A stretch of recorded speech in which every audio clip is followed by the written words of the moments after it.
Hello everyone, it's Belladonna and Weepsy again. Weepsy is being a little lazy puppy. I don't know if you can see, but she's got a little pink here today, and this is a heating pad. I call this her ravioli. It doesn't really look like it, well, it sort of looks like a ravioli, but that's what I call it. And one day I had left it out, and she decided that it became hers. The thing is, she was being a bit of a tart, and I said, if I bring the ravioli over to your little bed on the couch here, will you please cooperate? Well, I suppose this is cooperation as far as she is concerned. But she's very happy and comfortable, and look, will you show everybody your little face, please?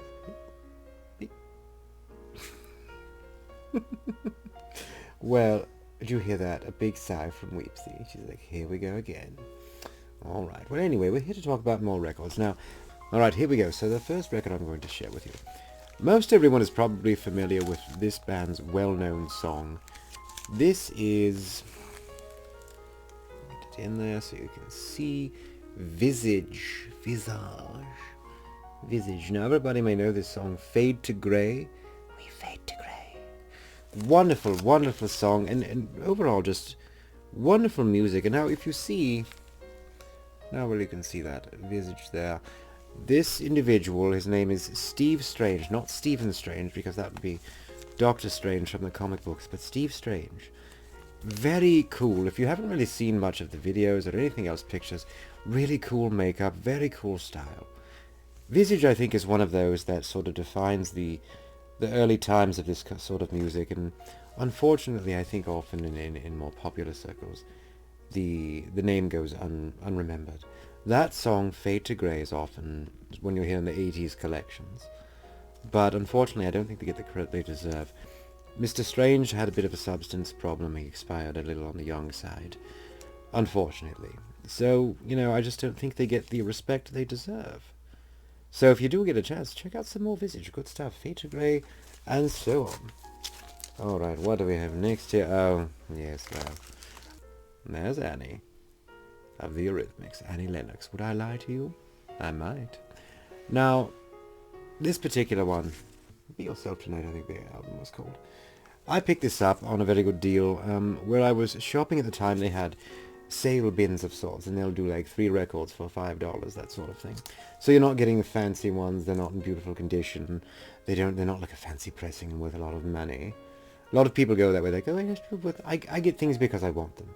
The hell with the money. If I wanted to buy things to sell them, I don't see the point in that for me. I'm not in business. I just like things. So I bought this particular album of the Eurythmics. Mostly, I have other Eurythmics things. It's not that I don't. But I love any picture of Annie Lennox, especially back in the day.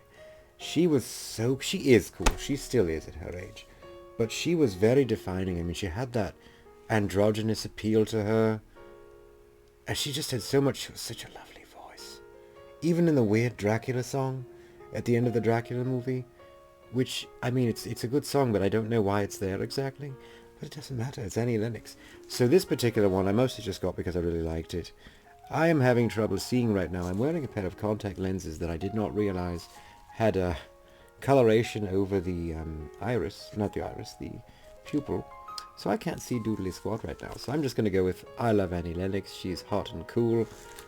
Anything Annie is cool. The soundtrack to 1984, which is a weird thing to put in that movie, is cool with the Eurythmics, even though, to be honest, I don't know that it fits. If you've never seen 1984, you should check that out. That's freaking cool. Alright, everyone's going to laugh at this. And I don't care if you laugh at this. I've been laughed at plenty for this. And I don't care. So, here we have... wait for it. Anybody know what this is? Daryl Hall and John Oates. Look at that, baby. Look at that. There they are. Mr. John Oates with his mustache. The infamous John Oates mustache. Mr. Daryl Hall, one of the greatest voices for his type of music. And back in the day, had that awesome hair. That wonderful pompadour and whatnot. H2O, baby. Daryl Hall and John Oates. Now here... this one in particular, I think, was right when they were at the height of things. You have your private eyes, things like that.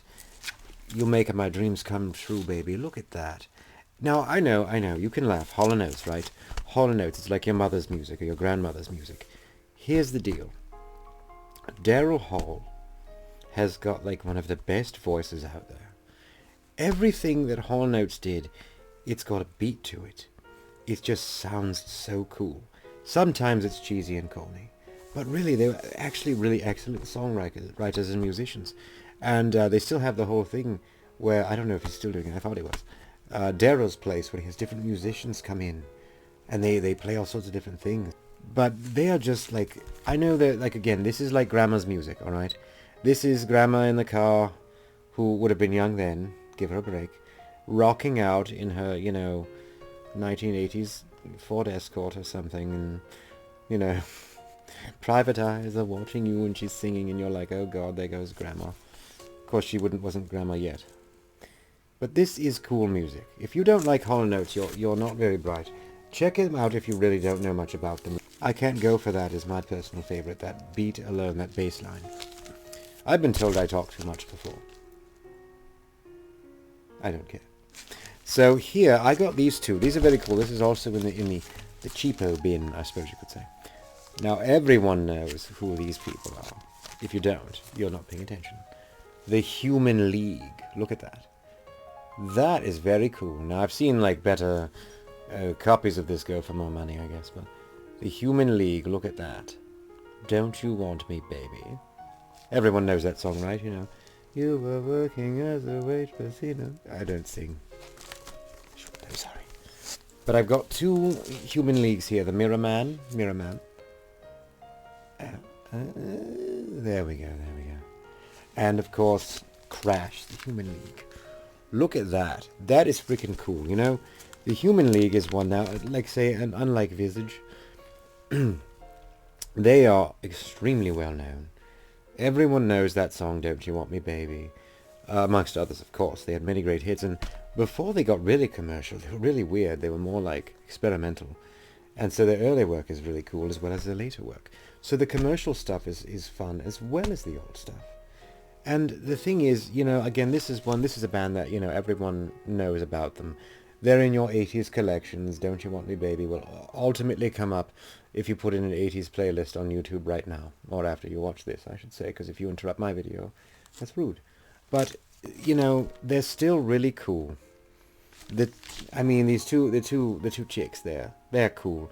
This dude had really great hair and coolness. Now he's like totally bald. And they're still rocking out as the Human League. Last I knew. Really great acquisition. Wonderful record store in the neighborhood, and I picked up all these great deals.